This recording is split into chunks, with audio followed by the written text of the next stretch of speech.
मित्रों, देश के सबसे पॉपुलर शिक्षक Khan sir, Khan GS research centre के फाउंडर एवं यूट्यूबर शिक्षक दिवस पर जानकारी देने जा रहे हैं। देश में शिक्षा और शिक्षकों के समक्ष चुनौतियां और समाधान को भास्कर विशेष के माध्यम से साभार आप तक पहुंचाने का प्रयास कर रहे हैं।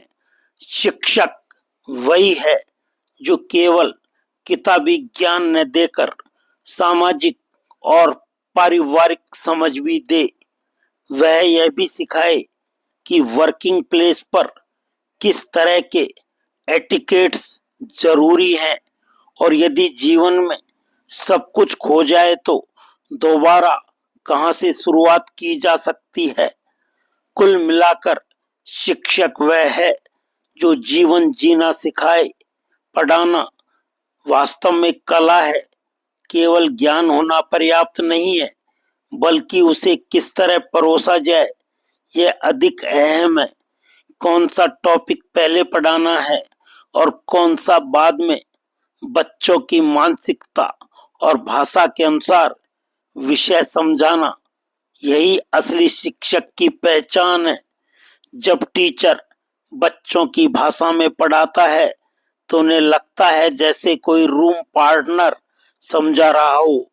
यही भावनात्मक जुड़ाव बच्चों को पढ़ाई से जोड़ता है। शिक्षा बहुत व्यापक विषय है। यह सामाजिक भी है, पारिवारिक भी और संस्थागत भी। 140 करोड़ की आबादी वाले देश में शिक्षा का स्तर एक जैसा नहीं है।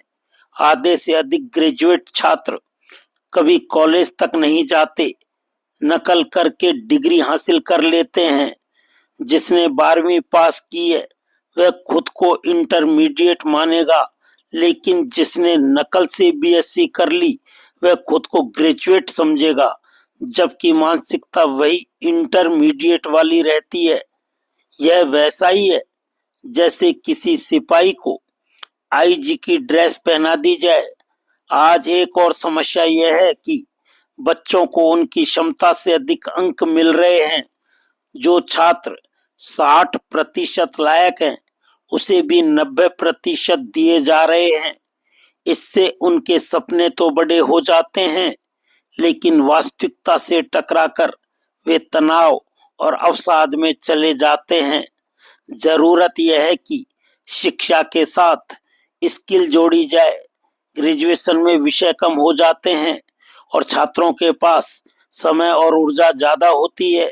यदि उन्हें स्किल ट्रेनिंग दी जाए तो वे मजबूत वर्कफोर्स बन सकते हैं। यदि हर विश्वविद्यालय में केवल 3 महीने की स्किल ट्रेनिंग अनिवार्य हो जाए तो स्थिति बदल सकती है। उदाहरण के लिए, यदि नर्सिंग की बेसिक ट्रेनिंग मिले तो सड़क हादसे की भीड़ का हिस्सा बनने के बजाय छात्र घायल को फर्स्ट एड देकर बचा सकता है। प्लम्बर, मिस्त्री, इलेक्ट्रीशियन जैसे पेशों को पढ़े लिखों से कमतर समझा जाता है और उन्हें इज्जत नहीं मिलती। हकीकत यह है कि वकील अपनी फीस लेकर जाता है और मिस्त्री भी। दोनों काम के लिए भी भुगतान पाते हैं। फर्क सिर्फ समाज की सोच का है। यदि विश्वविद्यालय बड़ी कंपनियों से मिलकर स्किल ट्रेनिंग दे दे और उद्योग की जरूरत के अनुसार छात्रों को तैयार करे तो उन्हें बेहतर नौकरी और सम्मान दोनों मिलेंगे। नई शिक्षा नीति में कई सकारात्मक पहलू हैं। अब छात्र मैथ्स के साथ बायोलॉजी या फिजिक्स के साथ म्यूजिक पढ़ सकते हैं। यह लचीलापन जरूरी है, लेकिन असली बदलाव तभी आएगा जब स्कूल स्तर पर ही शिक्षा और स्किल दोनों को बराबरी का स्थान मिले। सरकारी स्कूलों के पास जमीन की कमी नहीं है। उनके बड़े कैंपस में लंच तक एजुकेशन विंग और लंच के बाद स्किल विंग चलाया जा सकता है। यही शिक्षा का संतुलित मॉडल होगा।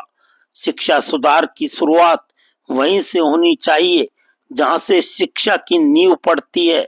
सबसे पहले देश में एक टीचर्स यूनिवर्सिटी की आवश्यकता है।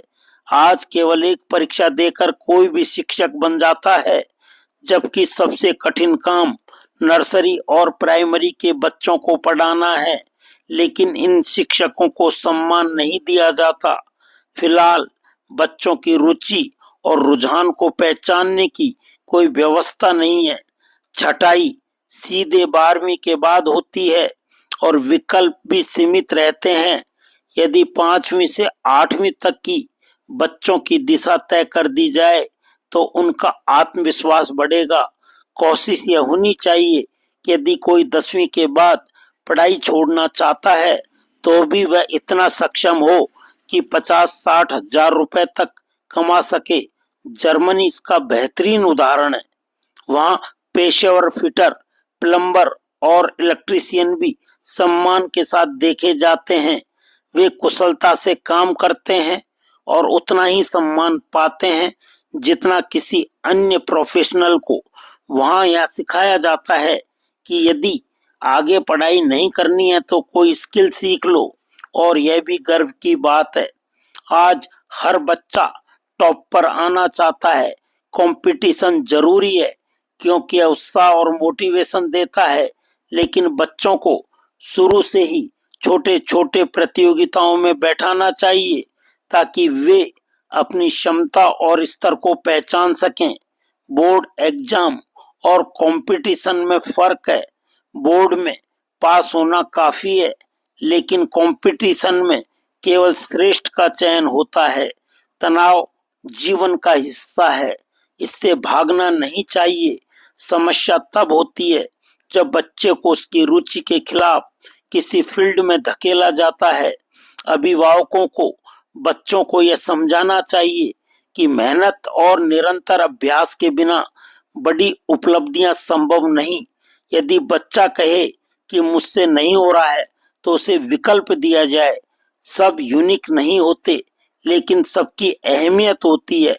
बच्चों को डिप्रेशन से बचाने के लिए बैकअप प्लान बताना चाहिए, लेकिन ध्यान रहे कि लक्ष्य पर 80 से 90% फोकस बना रहे और बैकअप सिर्फ मानसिक सहारा बने।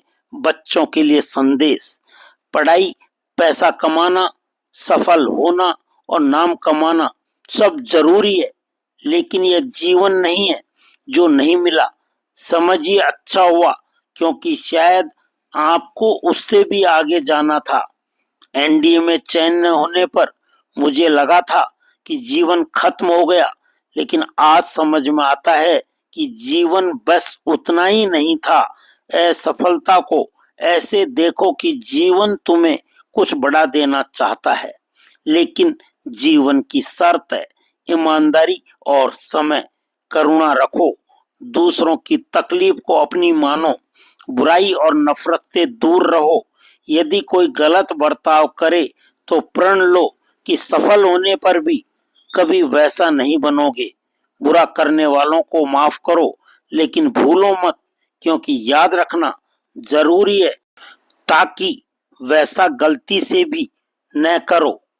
खान सर द्वारा यह भी जानकारी दी गई कि एआई आने से शिक्षा और आसान हो रही है। बच्चे किसी भी विषय को एआई से जांच सकते हैं कि क्या सही है और क्या गलत। भारी डेटा, विदेश नीति, एयरक्राफ्ट डिजाइन या ब्रेन स्ट्रक्चर अब डिजिटल बोर्ड और 3D मॉडल से आसानी से समझाए जा सकते हैं। एआई कठिन प्रश्न पत्र बनाने, नए उदाहरण खोजने और बच्चों के लिए खुद को परखने में मददगार है। अभी यह ट्रांजिशन फेज में है, लेकिन उच्च शिक्षा में इसका असर और गहरा होगा। मित्रों, आप सभी ने इस अहम जानकारी को अपना मूल्य समय निकालकर ध्यानपूर्वक सुना, समझा व देखा। इसके लिए बहुत बहुत धन्यवाद एवं आभार।